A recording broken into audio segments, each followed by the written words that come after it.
paseando entre los muros de piedra de la ciudadela. A veces uno tiene la impresión de que el tiempo se hubiera detenido, pero no es así. El tiempo pasa deprisa. 5 años después, hoy vuelve a sentarse en nuestros diálogos Alberto Ayora.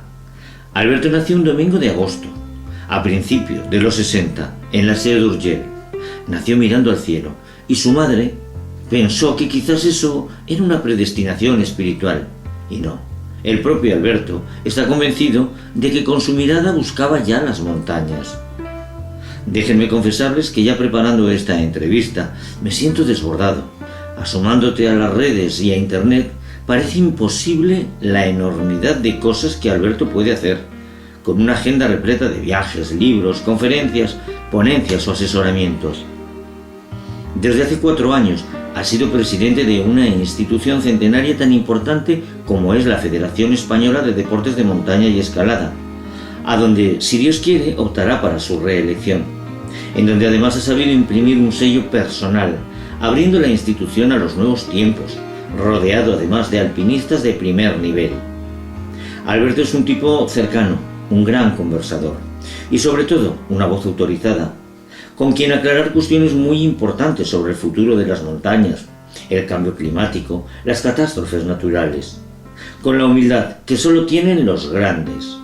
Va desgranando cada pregunta, cada respuesta, y créanme que es cierto. Para Alberto, la montaña es la mejor metáfora de la vida. Alberto Ayora, buenos días. Bienvenido a este diálogo desde la fortaleza que vamos a retomar 5 años después, 5 años en los cuales han pasado muchas cosas. Y fíjate que a mí se me ocurría pensar, yo no sé cuáles son los primeros recuerdos que tienes tú de la ciudadela de Jaca. Bueno, lo primero, cómo corre el tiempo, 5 años, porque me parece que fue ayer cuando estábamos aquí sentados en este lugar emblemático que es la ciudadela de Jaca. Yo venía con mis padres desde pequeñito a esquiar aquí al Valle del Aragón. Entonces no existía ni Astún, como sabes, y subíamos a Rioseta y a Candanchú. Y la ciudadela era un poco siempre pues, el fuerte de aventuras, ¿no? El sitio que soñamos los niños y que cuando pasabas por aquí y lo veías, claro, llama la atención, ¿no? Y luego, pues bueno, con el tiempo, pues mira, ahora me presenté, de hecho, aquí cuando llegué destinado por primera vez a Jaca. Sabes que el regimiento Galicia, sí, la plana mayor del regimiento estaba precisamente aquí, y tengo ese recuerdo también ya profesional, ¿no? De llegar vestido, como decimos nosotros, de romano, el uniforme de presentación de camisa blanca y corbata negra, y venir aquí a ver al jefe del regimiento. Oye, yo no sé si es casual, si es provocado, si es una consecuencia del destino, el elegir la ciudad de Jaca como ciudad para vivir. Sí, al final, bueno, tienes ese arraigo con la montaña y con los deportes de la montaña. Y al final, como te digo, pues la vida profesional me trajo aquí, no fue el primer destino, porque primero fui destinado a Irún, a otra unidad de montaña, un batallón que había en aquel entonces, que ya se cerró. Y luego ya sí que me vine destinado al regimiento, como te decía, me seleccionaron para el equipo de competición, para el equipo de esquí de fondo, biatlón y de slalom gigante, y ya digamos que se pusieron todos los mimbres para finalmente, después de hacer el diploma de montaña y el de operaciones especiales, ya con los 2 diplomas, pues dar el salto a la Escuela Militar de Montaña de Operaciones Especiales definitivamente, sitio en el que es una unidad a la que estoy pues muy ligado, es mi casa, ¿no? Desde el punto de vista profesional es la unidad en la que más años he pasado en mi vida. Tu vinculación hacia la montaña, yo veía en esa entrevista de hace 5 años, que me pareció que es muy bonita, es en la infancia, es a través de los Boy Scouts, y es algo que es que me ha parecido muy bonito de esa visita al balcón de Pineta y esa sensación de que comprendiste que la montaña está viva. Sí, al final la montaña, como toda la vida, son emociones, ¿no? Y esa emoción que rememoras, de hecho la reflejo en la introducción del libro de gestión de riesgo en montaña, porque se me quedó profundamente marcado, ¿no?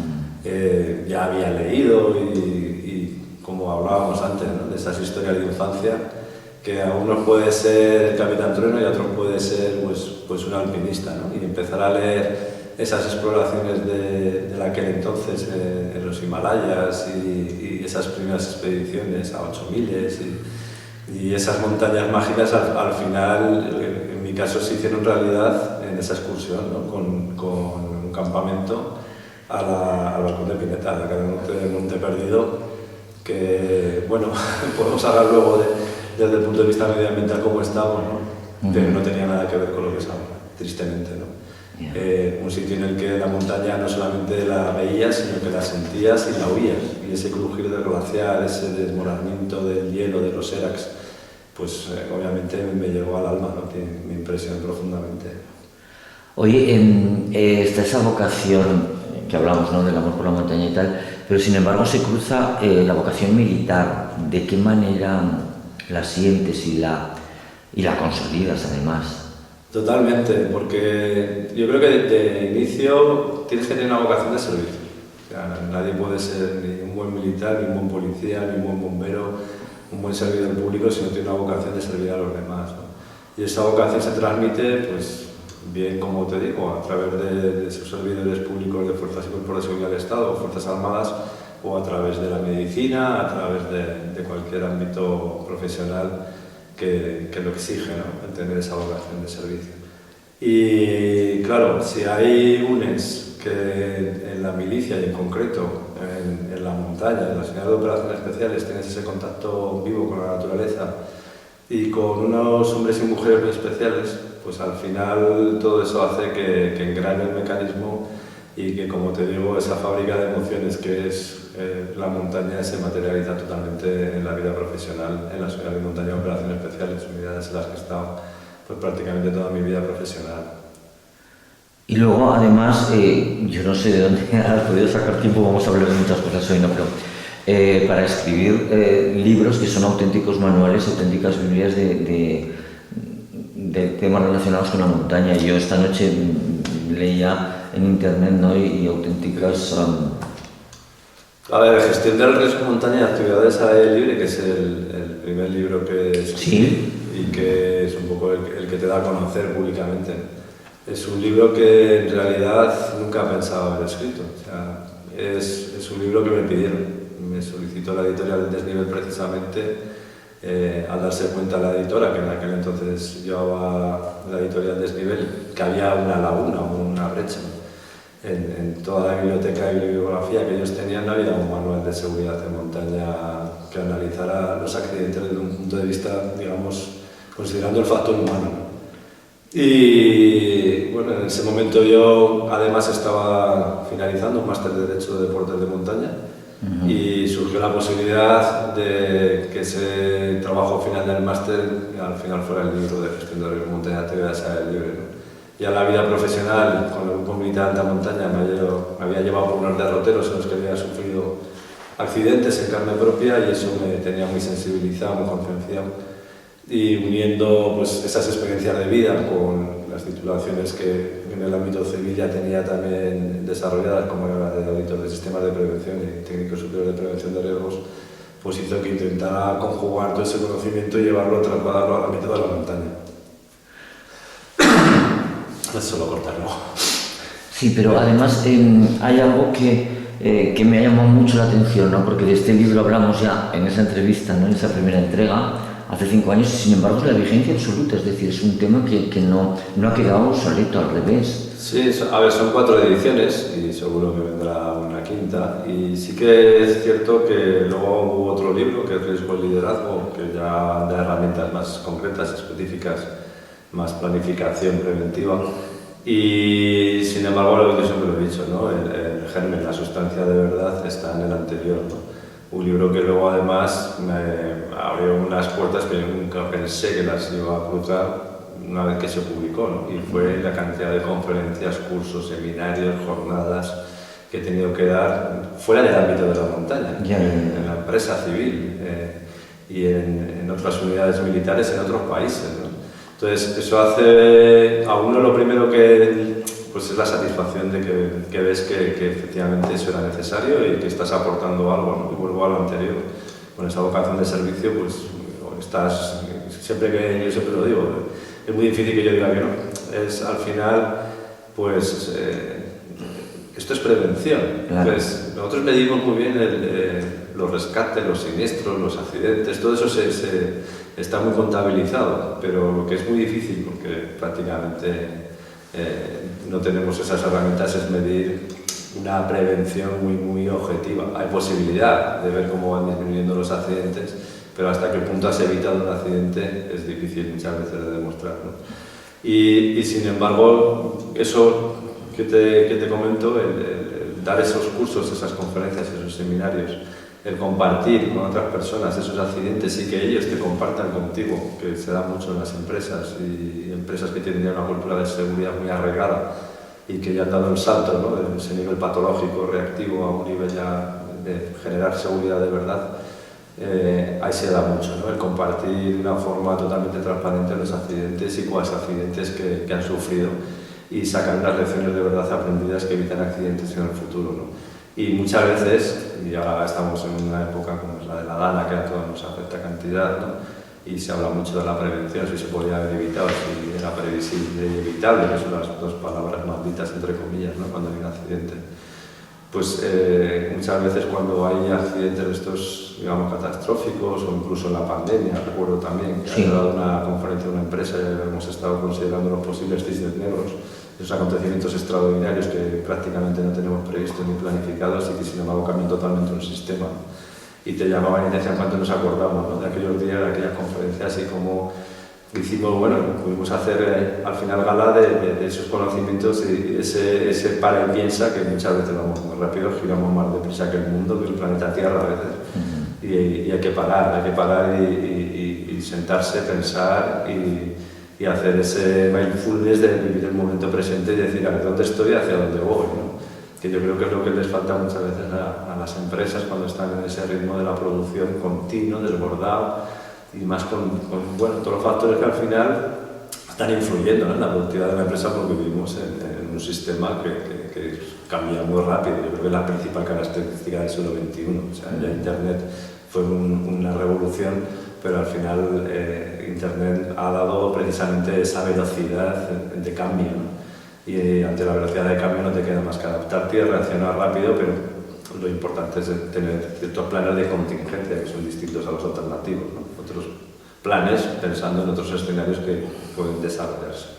Para toda la difusión de ese conocimiento, no cabe duda de que todas las conferencias has tenido que viajar, te has recorrido el mundo de cabo a rabo, has conocido mucha gente, pero fíjate que yo me quedo con una frase de repercusión en las redes que refiriéndose a ti decía Sebastián Álvaro, y es que la montaña es la mejor metáfora de la vida. Sí, en el fondo la montaña saca lo mejor y lo peor del ser humano. Y bueno, recuerdo muchas veces la frase de Viktor Frankl en el libro de El hombre en busca de sentido, ¿no?, el psiquiatra de los campos nazis, y que sobrevivió, ¿no?, a una raza de ser humano que es la raza del ser indecente, ¿no? Yo creo que el ser humano tiene en el gen la colaboración, la cooperación. Se está demostrando ahora en la Dana, no tiene que sorprender a nadie porque lo llevamos genéticamente. Somos una especie que, si hemos llegado hasta aquí, es porque somos una especie buena, intrínsecamente buena, ¿no? Pero sin embargo, tristemente, guerras, y hay asesinatos y hay también esa maldad intrínseca también en el ser humano. Entonces la montaña al final es una magnitud y es un escenario en el que puedes dar lo mejor de ti mismo y también hay gente que da lo peor de sí mismo, ¿no? Pero la inmensa mayoría de la gente que está en el mundo de la montaña y en otros escenarios de la vida, como te digo, son buena gente, ¿no? Y la montaña, claro, al final te exige, te exprime, te hace que tengas que sacar lo que llevas bueno, y si quieres conseguir esa meta vas a tener que sufrir, vas a tener que tener ese espíritu de sacrificio, vas a tener que cooperar con otro, vas a tener que confiar en otra persona que te lleva con la cuerda asegurándote, vas a tener que como te digo, sacar tu humanidad, ¿no? Y al final ese camino en la montaña, porque lo importante no es la cima, o sea, es tan importante subir como bajar, o más es importante todavía bajar, y el soñar lo que vas a hacer previamente, porque al final los sueños construyen realidades y cambian también cognitivamente a las personas. Pues esa forma de soñar y de vivir la montaña, pues al final, como muy bien dice un maestro de la montaña como Sebastián Álvaro, pues hace que sean metas en tu vida, ¿no? Todos tenemos muchas montañas y son frases que han quedado ahí, que ha dicho otras personas que saben mucho más que yo antes, ¿no? Montañas de vida. Me parece un símil además de una belleza enorme.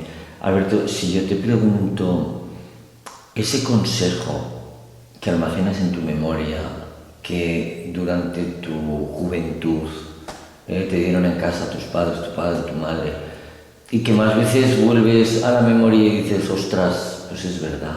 Mira, los consejos muchas veces se pueden dar de forma verbal, digamos, muy objetiva, y también de forma más subjetiva y de forma, digamos, que se dan algunas ocasiones con el ejemplo, ¿no? Yo creo que mis padres en ese sentido, ambos han sido ejemplares, cada uno en su ámbito. Mi padre sí que me dio un consejo que desde el punto de vista profesional he intentado mantener siempre, ¿no? Y es el preocuparme por la gente de la que, bueno, que dependía de mí, ¿no? No me gusta utilizar la palabra inferior, ¿no? La gente que está contigo en las unidades, que jerárquicamente están en otros escalones, pero al final los equipos hoy en día no se entienden como estructuras jerárquicas, sino que son estructuras que trabajan en red y perfectamente cohesionadas, ¿no? Sí que efectivamente alguien tiene un nivel de responsabilidad mayor, pero no funciona nada si no funciona la gente que está contigo en esos otros niveles trabajando, ¿no? Y yo creo que eso sí que me marcó muchísimo, ¿no? Y me marcó, no porque me lo dijera mi padre, que me lo dijo, me marcó porque luego me lo dijo la gente que había estado trabajando con mi padre. Y cuando te venían esos sargentos y esos suboficiales y te trasladaban que él era así, en ese sentido, pues obviamente dices, pues es que hay que ser así, ¿no? Y mi madre, pues ya lo sigue siendo, o sea, es un ejemplo de vida por lo demás, o sea, una señora que ya supera con creces los 80 años y que sigue llevando la comunión a las personas enfermas. Fíjate. Pues fíjate, ¿no? Ha estado siempre dedicada a esa vocación de servicio, ¿no? O sea, que son vocaciones al final que bueno, muchas veces piensas en la vocación religiosa, ¿no? Pero son vocaciones, yo creo que de gente sufrida, gente que además a mi madre también le hicimos escribir un libro, porque la historia de mi madre también es para contar. Hombre, pues... Viene de la Segunda Guerra Mundial y aparece aquí en España pues como, digamos, refugiada de guerra, ¿no? Entonces, al final es una persona que se ha generado y que se ha construido en la adversidad, ¿no? Y eso pues también se nota en la forma de ser de cualquier persona, aquel que ha sufrido y que ha tenido que salir del barro y tirar para arriba, ¿no? Pues todo un testimonio y me das la idea para hacer un diálogo, porque precisamente además testimonios así, ¿no? son los que te reconfortan muchas veces con la vida. Alberto, en esa anterior entrega de la que estoy haciendo referencia, porque la verdad es que es muy curioso, ¿no? el verla, ¿no?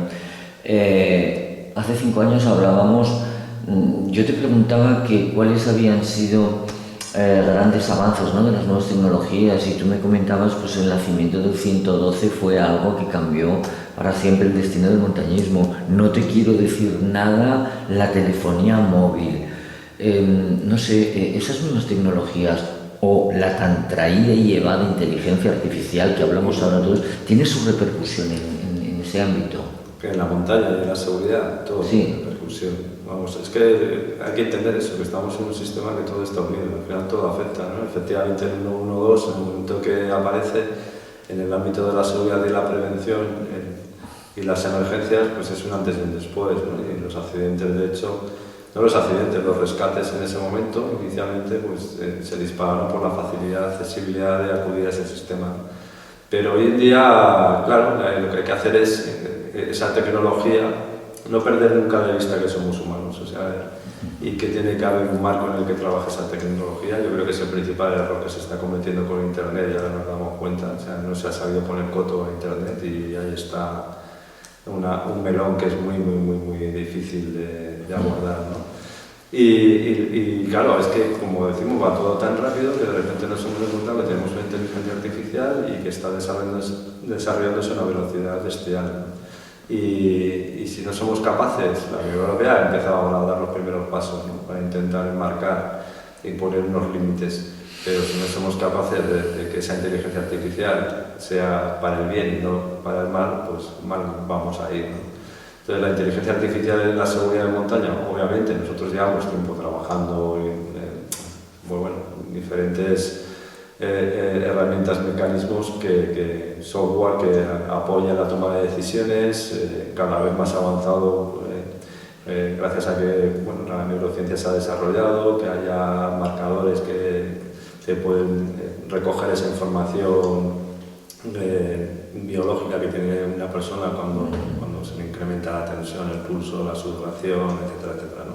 Pero, por ejemplo, herramientas sencillas que acabamos de implementar aquí gracias a Santiago Fábregas, que lo tenemos aquí en Jaca, y a la Oficina de la Montaña y al Ayuntamiento, hemos podido poner unas cámaras, por ejemplo, en barrancos, y nos estamos dando cuenta que esos barrancos en los que se pusieron en cabecera esas cámaras para poder, gracias a unas personas que recogen información y medir el flujo y el caudal, pues podemos hacer unos sistemas de previsión y de alertas en el mundo del barranquismo que antes eran inviables, ¿no? Y nos hemos dado cuenta pues, que efectivamente pues eso disminuye la siniestralidad, ¿no? O sea, la tecnología la tenemos que usar bien, y también no hay que tener miedos a la tecnología. Yo creo que hay que innovar continuamente y hay que probar, pero no prueba, ensayo, error, ¿no? Hay que intentar errar las menores veces posibles, ¿no? Entonces yo creo que ahí es donde tenemos un gran trabajo por delante. Oye, entre otros de los lujos que tenemos en la ciudad de Jaca, es contar nada más y nada menos que con el presidente de la Federación Española de Deportes de Montaña y Escalada, que es Alberto Ayora, que eres tú. Bueno, contaba es un contaba lujo, eso ¿no? porque ahora mismo ya no soy presidente de la federación. Ajá. Digamos que hablando de una forma más precisa, desde febrero de 2021, que me hice de cargo de la Federación Española de Deportes de Montaña y Escalada, hasta hace un mes he sido presidente de la federación, porque ahora estamos en proceso electoral. Entonces, al inicio del proceso electoral, que empezó el 30 de septiembre, pues ya entras en una comisión gestora a la cual renuncié ahora a principios de noviembre. Entonces ahora mismo estamos, como digo, tenemos unas elecciones el día 2 de diciembre a la Asamblea General, y luego a partir de ahí, una vez constituida la Asamblea General, se abre un plazo para presentar candidaturas a presidencia y otra campaña electoral, digamos, para la presidencia, que al final es el 25 de enero. Oye, ¿qué balance global de toda esa gestión desde el año 21, que ha sido tiempo? Pues como todo proyecto de la vida tiene sus cosas buenas, sus cosas malas y sus sinsabores que bueno, yo creo que, digamos, empezando por lo bueno, creo que se ha revolucionado la federación. O sea, ha sido una transformación bestial. Ha entrado en el siglo XXI y le hacía falta. Y gracias al trabajo de muchísima gente, se puso mucha ilusión desde el principio, y todo lo que ha estado en nuestra mano lo hemos podido hacer. Esa es la satisfacción mayor que uno tiene, ¿no? Y luego también, yo creo que aparte de ser pioneros, hemos sido la primera federación deportiva en tener el plan de igualdad, por ejemplo, que luego ha venido exigido, es un requisito delegado en cumplimiento por la nueva ley del deporte, que salió en diciembre del 22. Nosotros ya estábamos con ese plan de igualdad, con un plan estratégico, con las figuras que exigía el delegado de protección del menor. Hemos creado la FEDME Joven, que estaba muy anquilosada. 2022, de hecho, fue un año muy significativo, porque fue la celebración del centenario de la federación, ¿no? Y eso también nos tocó, pues, trabajarlo y que al final tuviera esa visibilidad que hemos venido buscando. Y encima, pues claro, ha sido 4 años olímpicos, ¿no? Porque en el 2021 teníamos Tokio y una medalla de oro olímpica de Alberto Ginés, la primera de la historia en escala deportiva, pero es que luego hemos tenido también este año en París 2 deportistas, un hombre y una mujer, Leslie Romero y Eric Noya, en la prueba de velocidad, y los 2 han sido diploma olímpico. Y tenemos ya un equipo que ha venido trabajando de una forma sólida en esquí de montaña. Y vamos a empezar ahora en diciembre precisamente las pruebas de clasificación para Milano Cortina 2026, que lo tenemos a la vuelta de la esquina. Y es que además ahora ya este año por fin ya sabemos de una forma ya oficial que la paraescalada también ha entrado en el programa olímpico de Los Ángeles 2028. Es un ritmo frenético, ¿no? Y ahora ya por fin vamos a poder tener esas subvenciones y esas ayudas que necesitamos para los paraescaladores y paraescaladoras. Entonces, digamos que el trabajo ha sido bestial, ¿no? Desde el punto de vista deportivo olímpico, pero no me quiero olvidar del resto de especialidades que estaban algunas ya muy dormidas, como puede ser la marcha nórdica, como puede ser el barranquismo, somos una federación que es muy multidisciplinar, ¿no? Sí que es cierto que la gran masa social, la mayoría de los federados, de la gente que apunta recursos a la federación, son senderistas, excursionistas y montañeros. Compite muy poca gente de la federación, en porcentaje. Pero sin embargo hay una gran masa de gente que forma la razón de ser de la federación, y estos senderistas pues también hemos intentado impulsar esa Liga Ibérica de Senderismo, que ya es una realidad. Este año tenemos una liga en la que participa Andorra y Portugal también, y hemos creado esos lazos de unión que son muy importantes y que nos dan ese conocimiento mutuo, a la vez que hemos colaborado con otros países de Latinoamérica, con los cuales también tenemos grandes lazos, como sabemos, ¿no? Y hemos creado esa aplicación y que queremos que se vaya desarrollando, y esos proyectos bonitos que, si hay más apoyo económico, podremos explotar, como puede ser el sendero más bonito de España, ¿no? En analogía a los pueblos más bonitos. Yo creo que si tenemos algo bonito en España, en la naturaleza, son nuestros senderos, ¿no? Que tienen muchas veces esos componentes también, que no solamente estamos hablando de andar, ¿no? Sí, de andar viendo, sintiendo, observando, viendo patrimonio y viendo pues, todo lo que nos ofrece el medio natural. Y yo creo que es una satisfacción que tengo, y la digo en voz alta, y hemos sido defensores del medio ambiente. Aunque nos está costando y nos está pasando luego, estamos siendo castigados, entre comillas. Pero creo que la Federación Española de Deportes de Montaña y Escalada hizo lo que tenía que hacer. Y es, en un momento determinado, yo quiero el Valle del Aragón y vivo aquí y quiero que se desarrolle, pero quiero mantener también la pureza de estos valles. Y me alegro de que se haya hecho un parque natural de los valles occidentales. Y me gustaría ver un parque natural de Anaya y Partaco, porque creo que tiene unos valores que no estoy diciendo yo, sino que dijeron mis antecesores de la Federación Aragonesa cuando promovieron en su momento una figura de protección como es un plan de ordenación de recursos naturales de estos espacios. Entonces, pretender con unos fondos Next Generation que te marca la Unión Europea un principio de que no puedes causar un daño significativo al medio ambiente, pretender unir unas estaciones de esquí a través de un espacio que se estaba promoviendo y que de repente parece que han perdido los valores naturales porque interesa a alguien, pues yo creo que lo único que hizo la Federación Española de Deportes de Montaña y Escalada fue ser coherente, congruente con todo el sentir de esos montañeros que estaban en las federaciones antes que yo. Claro. Y lo que hizo la Junta Directiva, no Alberto Ayora, Alberto Ayora no es nadie, la Junta Directiva de la Federación lo que hizo fue simplemente poner por escrito que consideramos que esos fondos que se utilizaran para otra cosa, pero que no se utilizaran para eso, ¿no? Entonces, eso nos ha castigado, nos está pasando factura y no podemos hacer ahora mismo las competiciones de esquí de montaña en Aragón, ¿no? Una comunidad autónoma que ha estado peleando por unos Juegos Olímpicos de Invierno, pues, impedir que no se pueda hacer, como no se puede hacer el año pasado, como no se puede hacer este año, las pruebas de esquí de montaña en las estaciones que lo querían, que eran Aragón, vamos, las estaciones, los clubes de montaña que querían hacer en las estaciones de Aragón Panticosa y Aragón Cerler, estas pruebas internacionales olímpicas, como dices, es un sinsentido, ¿no? Y ahí entramos un poco en los sinsentidos, claro, que de estos 4 años, ¿no? Y entonces, al final, claro, son 4 años después de una legislatura anterior de casi 30 años, en la que cuando alguien llega sabe que va a haber una resistencia al cambio. En cualquier proyecto de vida sabes que después de tanto tiempo, pues esa resistencia al cambio pues existe, ¿no? Y estás preparado pero no estás preparado para otras conductas y otros valores, lo que hablábamos antes. Sí. Entonces, que también, tristemente, pues otras conductas no ortodoxas o poco ortodoxas no están en la montaña presentes y no se había...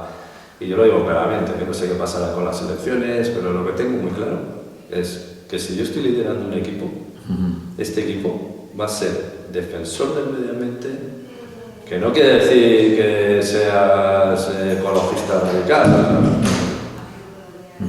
ecologeta, como te quieren peyorativamente a veces no señalar. O sea, una persona que defiende el medio ambiente es eso, una persona que defiende el medio ambiente.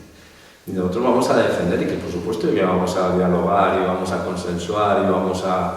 pero también viviendo la realidad que vivimos. O sea, yo tengo muy claro que el esquí, las estaciones de esquí se tienen que potenciar, lo tengo clarísimo, pero también tengo clarísimo vamos a decir, el calentamiento existe. Vale. Eso lo tienes que tener presente. Sí, esa era mi segunda. Claro, el calentamiento global, ya no lo llames cambio climático si no quieres, pero hoy en día estamos viviendo un calentamiento global. Cualquiera que se mueva, salga de una oficina y se mueva, y yo me muevo y estoy visitando Campo de Hielo Norte, Campo de Hielo Sur, estoy visitando Groenlandia, estoy visitando ahora he vuelto de Pakistán. Nunca has tenido lluvias a casi 5.000 metros en el Carcolo, en verano. Eso es una realidad, de que los glaciares, tú llegas allí y lo que antes hacías sobre hielo, ahora son 2 días de aproximación en tierra, ¿no? Eso existe, y el que no lo quiera ver, eso existe, ¿no? Existe y es preocupante. Es preocupante y joder, yo aprendí a esquiar, lo he dicho muchas veces, en Río Seta. Ahora nadie puede aprender a esquiar en Río Seta. En Río Seta había un telearrastre que hubo que desmontar porque allí ya no hay nieve. Entonces, ¿hacia dónde tiene que crecer la estación de esquí? Pues tendrá que ir creciendo en altitud. ¿Qué problema tenemos aquí en España? Pues que queremos crecer en amplitud, manteniendo pues una línea de cota en la que ya la innovación pues cada vez son menos días, ¿no? Entonces yo creo que bueno, esa inteligencia artificial y esos nuevos adelantos tecnológicos y esa, pues al final nos va a ir llevando pues, hacia, nos guste o no nos guste, a la realidad existente, ¿no? Entonces, yo creo que hay posibilidad de hacer otro tipo de actividades. Yo creo que la estación de esquí de Somport, por ejemplo, en Francia, que la tenemos aquí al lado, sí, pues se ha adaptado a esa realidad, porque ellos son conscientes, o sea, ellos viven los días que teníamos antes de esquí de fondo en Somport y los que tenemos ahora. Entonces al final pues, tienes que ir, pues, te guste o no te guste, pues adaptando, ¿no? Y ahí la Federación Española de Deportes de Montaña Escalada vamos a estar siempre, ¿no? Trabajando con las estaciones de esquí, que desde pequeños los niños vayan haciendo este esquí de montaña olímpico también y vayan aprendiendo a esquiar, luego ir dando el salto hacia la montaña con seguridad.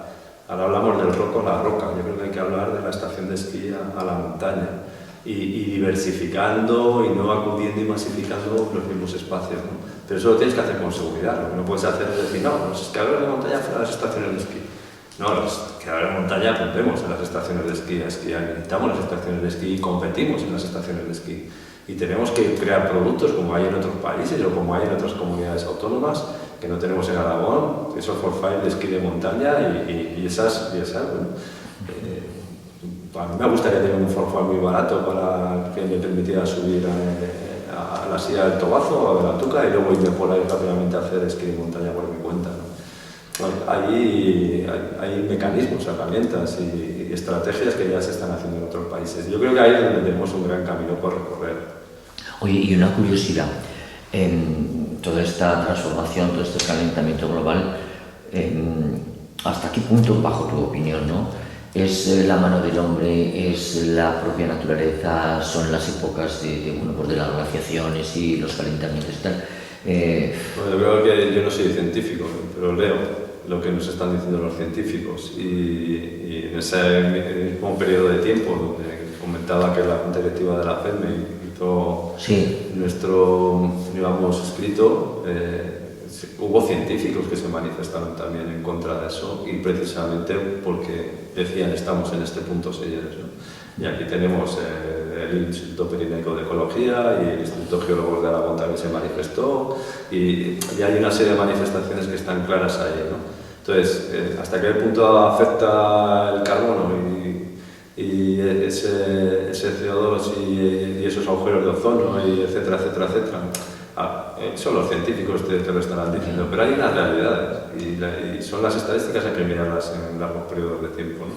Y claro, cuando estamos hablando de la Tierra y de su clima, pues hay que mirarlo en periodos de tiempo mucho más amplios y hay quien pues dice que en realidad estamos viendo hacia una microglaciación, o sea que al final las escalas de la Tierra son escalas que a la mente humana no está preparada para analizarlas, ¿no? No estamos dimensionados para ese espacio-tiempo, pero los científicos son los que nos están diciendo, ¿no? Obviamente en la ciencia siempre hay, y es lo sano, pero bueno, yo creo que la inmensa mayoría es clara y va en la misma línea, o sea, el calentamiento que sufrimos ahora existe. Eso es una realidad. Vale. Oye, hay algo que has hecho referencia, ¿no? Y hablar de esa diversificación dentro de los deportes de montaña. Yo creo que sí, que es como un auge del barranquismo. El barranquismo no era tan prolífico, por decirlo de alguna manera, hace 30 años, sin embargo hoy se habla de barranquismo mucho más. Sí, porque además vivimos en una provincia que es una catedral del barranquismo.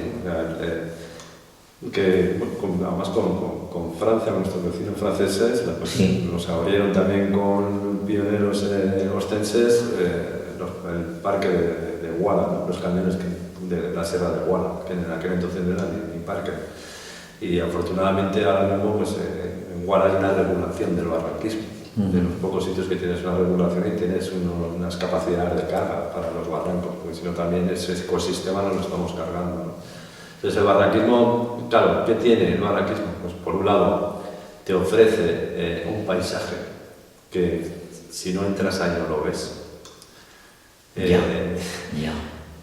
Te hace pues lo que hablábamos antes, ¿no? De la grandiosidad y majestuosidad de la montaña, ¿no? Te hace en ocasiones sentirte pequeño cuando entras en esos barrancos oscuros, estrechos, como este que tenemos aquí cerca de las Gloces, que es aquí en Nordeste, Monte Perdido, que son barrancos pues, que es impresionante cuando te metes ahí y te ves ahí en medio, ¿no?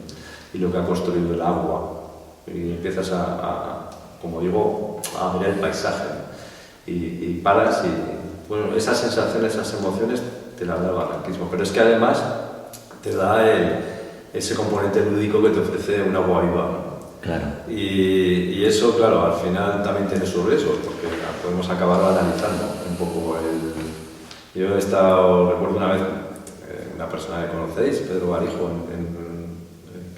que es el responsable de la Escuela de Montaña de la Guardia Civil, de los GREI, de los grupos de rescate e intervención en montaña, coincidimos en la jornada también con empresas de turismo activo, ¿no? Y les decía a los guías, dice, yo lo que os pediría es que a vuestros clientes no les hagáis ver tan fácil el barranquismo. Dice, porque ahora van con vosotros y luego dicen, bueno, esto es muy fácil, me voy por libre, ¿no? Y yo en aquella jornada lo que les hacía ver, oye, desde el punto de vista mío de la seguridad, estamos practicando un deporte de riesgo, vamos a ir perfectamente. En aquel entonces muchas empresas, la inmensa mayoría, no llevaban botas de barranco, lo que llevaban era, decían al cliente, vete con zapatillas normales y corrientes. Y luego, claro, la mayor parte de siniestros venían ocasionados por resbalones, torceduras de tobillos, etcétera, etcétera, ¿no?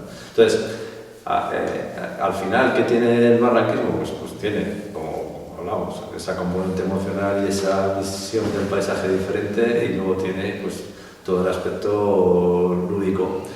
Y eso engancha, el agua nos engancha nada, nos engancha el mar y obviamente nos engancha tirarnos por un tobogán, saltar. Saltar es algo que cuando he saltado 3 metros, oye, ¿por qué no voy a saltar 4 metros? Y luego me voy a los 6 metros, y luego voy a los 7 metros, y un barranco pues, más fácil, porque ahora quiero uno más difícil, y ahora quiero... Entonces eso al final engancha, ¿no? Lo que no puede ser, yo desde luego, mientras esté en mi mano, pues intentaré, lo que no puede convertirse en un barranco es en una actividad de despedida de solteros. Dices, pero que para mí estamos comercializando la montaña hasta unos extremos que considero que yo eso no lo quiero. O sea, yo no quiero una expedición al Everest en la que vas a agarrar una cuerda fija del campo vas hasta arriba. Para mí eso ya no es aventura. Ya no es, ha perdido la sustancia de la aventura, que por definición es una empresa que tiene un resultado incierto. Entonces, tú tienes que vivir la aventura porque nos ayuda a crecer como personas, ¿no? Entonces, si quieres un parque acuático, bueno, pues vete, pues hay construidos parques acuáticos, te puedes tirar por un tobogán impresionante, puedes hacer saltos, pues, pero yo creo que la naturaleza hay que mirarla con respeto y hemos perdido el respeto a la naturaleza. De alguna manera me ha respondido la pregunta y es porque, verás, hay que ir siempre con profesionales, hay que hacerlo porque un barranco puede este año ser de una manera y luego debido a las tormentas, a las corrientes de agua, a lo mejor la primavera que viene no tiene nada que ver y si no lo sabes y no eres un profesional te puedes ver en un serio aprieto. Sí, a ver, todas las estadísticas en las conferencias que doy centradas en el ámbito de la montaña, siempre lo digo, los mayores índices de siniestralidad los tienes en las actividades donde hay agua y agua viva. Bueno, hay que diferenciar lo que es agua estancada, lo que puede ser una superficie como la de un lago, pero por otro lado está el agua viva.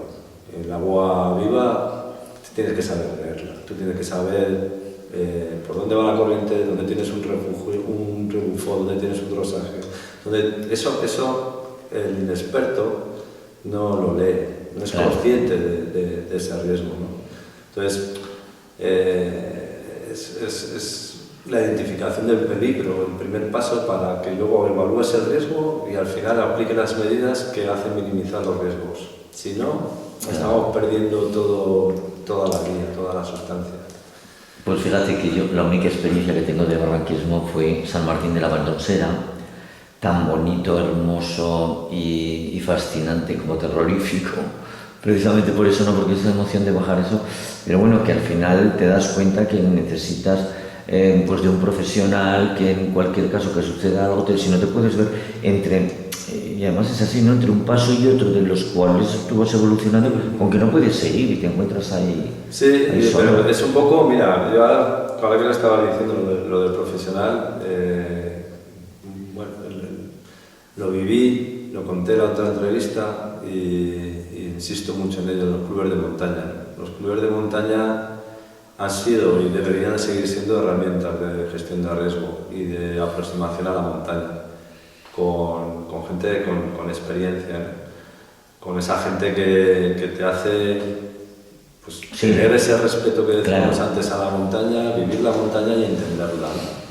Y luego ya cuando llega un momento determinado que tienes que tecnificar, para eso tenemos los grandes profesionales, los técnicos, tenemos otras herramientas, pero yo creo que lo importante y nos interesa a todos es tener una gran base de gente que se ha formado en estos clubes de montaña, porque esa gran base de gente al final está creando una cosa muy importante, y es cultura de montaña, cultura de seguridad, cultura de medio ambiente, cultura de respeto, cultura de compañerismo, valores de montaña. Y luego ya, pues cada uno elige, y me puedo ir por el barranquismo, me puedo ir por el alpinismo, me puedo ir por el esquí de montaña, me puedo ir por la escalada, me puedo ir por todo el maravilloso abanico de posibilidades que ofrece una federación como la nuestra, ¿no? La Federación Española de Deportes de Montaña Escalada u otras federaciones deportivas que desarrollan su ámbito en el medio natural. Oye, Alberto, es que has dicho algo muy bonito, pero ¿cuál es para Alberto Ayora el sendero más hermoso, el que más te gusta? A mí personalmente. A ti personalmente. Bueno, yo siempre he dicho que a mí hay un paraje que para mí es, pues bueno, tiene toda la sustancia aquí en el Valle del Aragón, ¿no? De lo que es, tiene un carácter muy alpino. Todavía tiene, pues bueno, es salvaje, aunque está muy amenazado también. Y que esto es el Circo de Rioseta.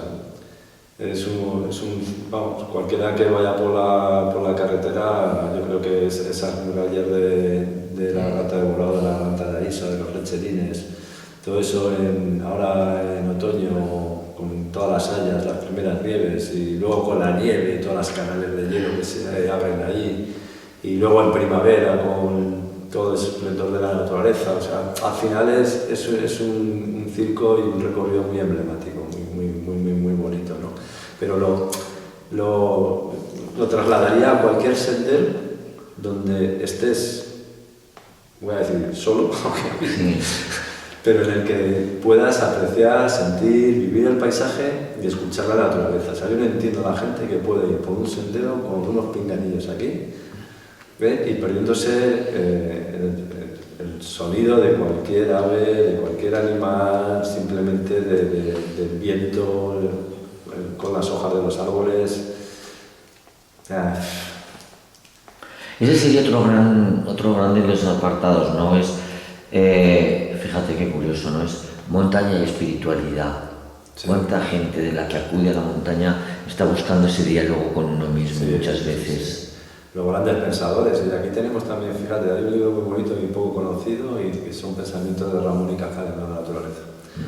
Él siempre lo decía, ¿no? que él necesitaba irse a la naturaleza, o grandes maestros como tenemos Eduardo Martínez de Guisón, o gente que ya ha hecho historias y ha escrito historia, precisamente esos libros que nos han llegado y que nos siguen llegando a cualquiera que sea alpinista, que sea montañero de verdad, son poemas. O sea, tú los lees, empiezas a leerlos y reflejan toda esa espiritualidad, todo, porque al final, lo que hablábamos y volvemos al principio, ¿no? La montaña te hace sentirte humano y el ser humano es un ser espiritual. Entonces, al final eso nace y se expresa, y unos lo expresan en una fotografía, en una pintura, otros te lo expresan en un escrito, ¿no? Y otros te lo expresan, pues hay grandes oradores de la espiritualidad de la montaña, ¿no? Como hablaba antes de Eduardo Martínez de Guisón, cada vez que escuchas una conferencia, o el mismo Sebastián Álvaro cuando habla del sentimiento de la montaña. Son grandes maestros y oradores en ese sentido. Y luego, sobre todo en una sociedad en la cual vivimos cada vez más reclusa, siempre, no lo sé, no es una paradoja del destino, ¿no? Que tenemos cosas que tecnológicamente nos facilitan mucho la vida y tal y cual, pero yo me he dado cuenta que la gente que acude a la montaña va en búsqueda de ese sosiego. Sí. Es muy importante, viene dado. Los montañeros, de verdad. Claro. Porque ahora hay, por ejemplo, fíjate, es otro paraje que para mí es emblemático, que era un paraje también súper bonito, que son los Simones de Anayet. Y tú ahora vas a los Simones de Anayet y se ha convertido, claro, con el tema de los influencers y con el tema de la foto de Instagram y con la foto del sitio idílico que yo quiero ir ahí. Pues al final, claro, yo veo, es que ya no voy, claro.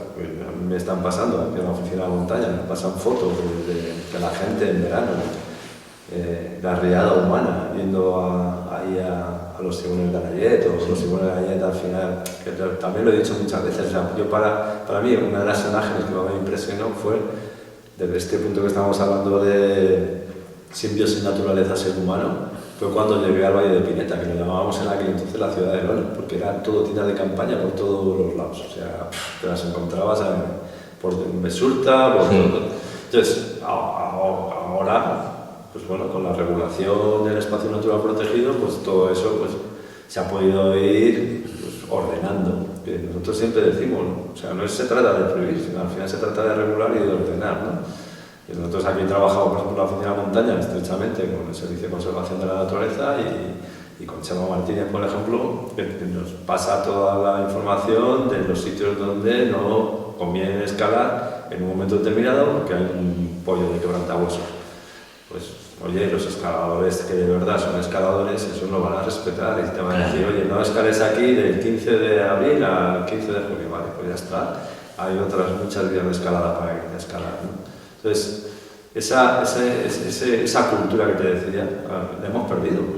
Y la hemos perdido y al final que es un problema de seguridad en las estaciones de esquí. O sea, en las estaciones de esquí ves, yo veo gente y dices, ¿cómo no hay congelaciones? ¿Cómo no? Hay una serie de medidas preventivas que luego, pues, claro, los centros de salud con gente con ceguera de las nieves, gente con congelación, gente... Entonces, pero es que la pregunta que me asoma a mí a la mente es como, ¿de verdad hay gente tan sumamente imprudente? Quiero decir, en una época en la cual puedes saber las cosas, en una época en la cual, de hecho, es muy notorio, ¿no? Que la provincia de Huesca tiene como siempre una especial para los medios de comunicación triste atractivo, que es cuando las catástrofes de montaña, etcétera, etcétera, ¿no? Pero bueno, tantas son. ¿Hay imprudentes conduciendo en la carretera? Ah. Pero te pregunto. ¿El qué? ¿Hay imprudentes conduciendo en la carretera? ¿Crees que sí. cada vez hay más imprudentes en la carretera? Claro, pero cuando oyes, ¿no? Y a lo largo de la historia, pero no de ahora, te hablo de hace 40 años, Sí. es que se subió con chanclas a no sé dónde, es que se subió en pantalón corto, en... Claro, pues es lo que estamos comentando, ¿no? Esa cultura, y que va unido, o sea, Claro. Fíjate, ha salido palabras como banalización, masificación, respeto,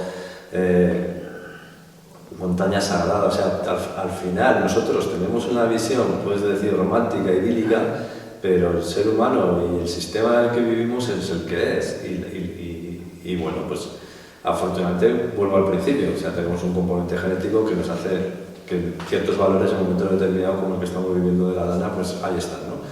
Pero hay mucha imprudencia, y si en ciertos programas de televisión tienes pues conductas muy imprudentes a la vista, pues al final lo que hablamos del ejemplo, o sea, esa formación indirecta, no formación indirecta, te está llegando. Y al final, pues, la gente es así. O sea, en el momento donde se producen más accidentes en todo el mundo, en el momento que tienes un sitio que es muy accesible y además hay ciertos peligros objetivos. Claro. Ahí es una fórmula que no falla. En el momento que es muy accesible, te viene ya todo tipo de condición humana. Y todo tipo de condición humana es todo tipo de condición humana. Y te ves a la gente con la nevera en chancletas subiendo a los Simones de ayer, ¿no? Y eso sí, la propia condición humana. Que te dirá, alguno te dirá, dice, bueno, pero eso es una imprudencia. ¿Quién dice que eso es una imprudencia? Porque siempre cuando sale el tema de cobro de los rescates y todo esto, ¿y quién dice que esto es una imprudencia? Bueno, pues ¿quién dice que esto es sentido común y no es sentido común? O sea, al final hay, claro, obviamente, pues para eso están los juristas, se tendrán que decir si es imprudencia, no es imprudencia, si es negligencia, si no es negligencia, si obra con la debida diligencia, pero... Si deberían de pagar el helicóptero que les ha ido a rescatar por un capricho, o incluso cuando a veces ha costado vidas, Sí. de imprudentes que ha costado vidas. Fíjate que sí, que es un debate que además es muy complicado. Yo también Sí. digo muchas veces, y hace poco estaba en la Dirección General de Emergencias y Protección Civil en Madrid, y volviendo a impulsar, trabajando y abogando por ese observatorio de la montaña y precisamente tener un equipo cualificado y con las herramientas necesarias para hacer planes nacionales de prevención de accidentes en montaña, ¿no? Porque al final, querámoslo Sí. o no, pues estamos hablando de muchos miles de personas que fallecen anualmente, ¿no? Y al final, pues todos queremos que la gente vaya a la naturaleza, pero la solución no es si antes tenía 1000 rescates y ahora tengo 5000, pues en vez de tener un helicóptero, tener 5 helicópteros. Tendremos que hacer otras cosas diferentes porque si no, mal vamos, ¿no? Entonces, antes, como te decía, con la Dirección General de Emergencia y Protección Civil, pues hablando de las alertas, de los avisos, y de las tasas de rescate y esa legislación que puede cobrarse o no un servicio público como puede ser el de un rescate, yo se lo decía, ojo con las alertas también, o sea, mucho ojo, o sea, si yo voy a escalar en hielo, yo necesito frío. Claro. Si tengo menos 10 grados, a lo mejor es la temperatura que necesito para escalar. Claro. Entonces, hay que saber qué decimos y cómo lo decimos y a quién dirigimos el mensaje. Entonces, nosotros, y te meto a ti y a todos los que vivimos en Jaca, llevamos muchos años circulando con ruedas de nieve. Claro.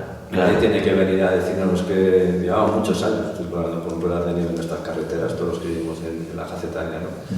Y estamos viendo lo que está pasando y de repente te cae una nevada de 10 centímetros en Zaragoza y Sí. te anulan los colegios aquí. Cuando llevamos circulando con ruedas de nieve y con más de 10 centímetros, pues todos los inviernos, ¿no?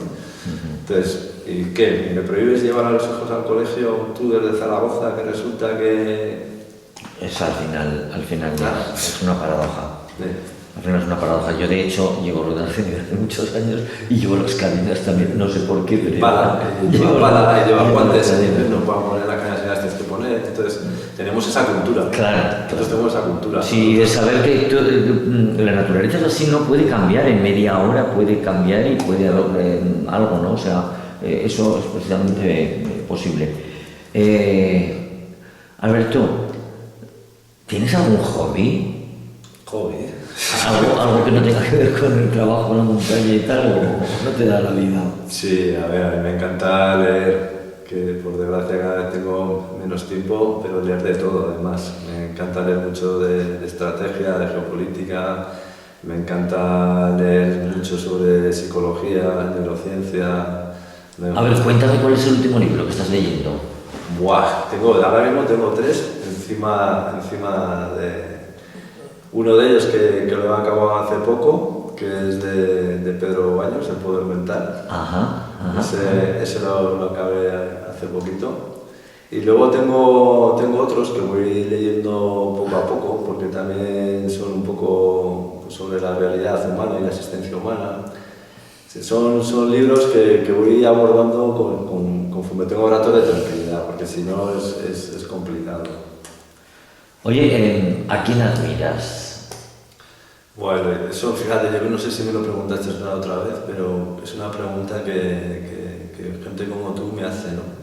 Y siempre lo digo a los héroes anónimos que tenemos en esta sociedad, que muchas veces no les pones nombre y no les pones cara, pero luego de repente aflora la historia, ¿no? Y dices, macho, tela lo que ha superado esta gente, ¿no? Y ahora mismo, pero claro, es la inmediatez y el momento que yo estoy viviendo personalmente también ahora, luchando por que se mantenga la ética, los valores y en contra de la corrupción y de otras actitudes que por desgracia he tenido que enfrentar en la federación. Ahora mismo tengo un compañero, que es Diego Pérez de Locó, yo soy coronel y él es de mi promoción, y que lo admiro y lo admiramos toda la promoción. Y ahora desayunando, es una persona que está dando un ejemplo tremendo. Ha ganado, creo que son ya 7 sentencias al Tribunal Supremo, recurriendo el ascenso que le están impidiendo a él como general y que merece como general y que no va a serlo. Nosotros decimos que es un general moral para nosotros. Y que ha decidido no pedir la ejecución de estas sentencias, que ya son firmes, porque acepta el ascenso de 3 compañeros que ya son generales de otras promociones diferentes, ¿no? Gente así es la que hace falta en esta sociedad y la hay. Y para mí ahora es una persona que admiro totalmente, ¿no? Por proximidad, como te digo, somos compañeros de armas, compañeros de la academia, pero es una persona que en el sistema que tenemos ahora mismo, bueno, y yo soy coronel del Ejército de la Reserva, como él. Bueno, nosotros nos debemos a una estricta neutralidad política, mientras no estás retirado, pues no puedes manifestarte. Pero yo creo que ante las injusticias sí que te tienes que manifestar, ¿no? Y creo que lo que se está haciendo con él es una auténtica injusticia, ¿no? Y diría lo mismo fuera del partido político que fuera, era absolutamente igual. Creo que es una injusticia y es una persona que ha dado su vida por nosotros, por todos, como lo dio Manuel Sánchez Joví, otro compañero de promoción, en la lucha contra ETA, por ejemplo. Yeah. Y son personas que son víctimas ahora mismo del momento político que estamos viviendo. Es terrible, ¿no? Ser víctima de este momento. Y luego hablabas también de todos esos héroes anónimos, esa gente anónima que basta con asomarte ahora a cualquier medio de comunicación con lo que estamos viendo de la Dana en Valencia, ¿no? Y de tanto sufrimiento y de saber que lo puedes perder todo y la vida sigue. Sí, yo admiro a la gente auténtica también. O sea, lo que no admito y lo que me da mucha rabia es el postureo. La gente falsa y la gente que en un momento determinado a lo mejor se está yendo a la Dana para hacerse la foto. Entonces, eso es lo que... O sea, a mí, yo quiero a la gente, como digo, a la gente auténtica, la gente que humilde, la gente que te reconoce sus errores, la gente que es fácil decirlo, es difícil a lo mejor hacerlo, en la situación y el momento que nos toca vivir, ¿no? Pero la gente que aboga por el bien común, que es capaz de renunciar a ciertos intereses personales, que todos los tenemos. Que sí. Es lógico que tengas intereses personales, ¿no? Y que tengas cierto tipo de ambiciones, pero el bien común no lo podemos perder nunca. No lo podemos perder. Ese tiene que ser un objetivo, esa tiene que ser una montaña de nuestra vida que decíamos al principio. Yo leía que la solidaridad debe de ser anónima, porque de lo contrario se convierte en marketing. Claro. Y lo dices tú, ¿no? O sea, hay gente que, bueno, pues empresas con los logos que están yendo... No, la gente anónima, gente de toda España, que coge su coche, su furgoneta y va con lo poco que pueden a ayudar. Y son muchos. Y son muchos, son muchísimos. Más de los que quieren hacer ver, que muchas veces se pone el foco en lo malo. Sí. Vuelvo a decirlo, o sea, es España es un país de grandes hombres y mujeres y que históricamente tenemos, es que nos hemos cargado a nuestra historia, nosotros, o sea, es que hemos permitido que otros países al final se carguen nuestra historia. Que vengan ingleses, que vengan franceses y que nosotros mismos nos sintamos orgullosos de la historia y de lo que hemos hecho en Latinoamérica y lo que hemos hecho en todos los sitios donde esos misioneros y esos exploradores estuvieron sembrando, ¿no? Y dices, parece mentira, ¿no? Esa mediocridad y esa, no sé, ese complejo que tienes, ¿no? Pues sí, es así. Oye, Alberto, ¿dónde, cómo y haciendo qué y viviendo dónde te ves dentro de 15, 20 años? Pues, a ver, una cosa es físicamente y otra cosa psíquicamente. Pues, obviamente, afortunadamente soy una persona todavía muy activa, físicamente pues sigo, de hecho... Pues eres muy joven. Con el Grupo Militar de Alta Montaña haciendo expediciones y me siento francamente bien. Y con la federación exactamente igual, ¿no? Y otro tipo de proyectos que están ahí, o que comentábamos de conferencias, cursos, seminarios. Yo me veo haciendo esto, si puedo, durante muchos años. O sea, hoy mismo en el Marca tienes a Carlos Soria, que con 84, 85 años está volviendo a Manaslu 50 años después, ¿no? Claro. O ahora con Sebastián Álvaro estábamos en Caracolum y él está en 73.